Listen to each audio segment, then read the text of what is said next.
نه غیر بلوچی رپ اب به بلوچی رپ گپ بلوچی رپ همده مروچی رپ در بلوچی رپ گوشم بالا به بیا حالا ده من بابا گوه های گنده گوشه که لالا به لگات کن گوشه که بابا به منی ماما گه بیا ساسارین دی جاگاه منی سلی حاله مچه همه تایمه که تو پچ به لبه کیاد کنه اوتی ربه مردی با ما گا اگلجی هندی بچه دی دگا هیچ مبیشا بی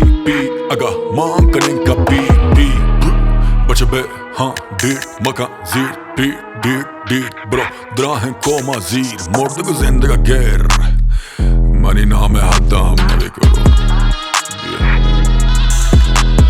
کاری تو نکده لاله تر کاری تو نکده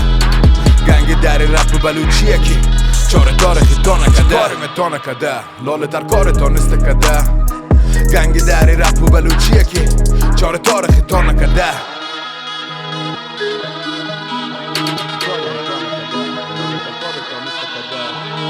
گنگ دری رپ بلوچی یکی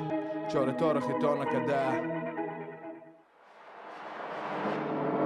دونه بارا پاشنا میکنم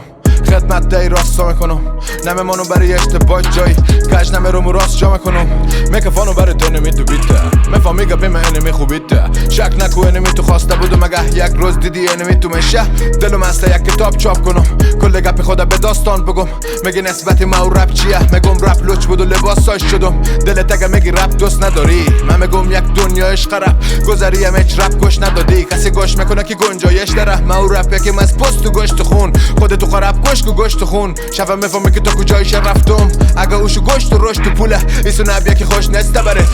ناخ نکو مش دسته بره اوی که میبینی داره تخم زدن بچه هیچ وقت خوش نسته گرز کاری تو نکده لاله تر کاری تو نکده گنگ دری رپ بلوچی یکی چاره داره خیتو نکده کاری تو نکده لاله تر کاری تو نسته کده گنگ دری رپ بلوچی یکی چاره داره خیتو نکده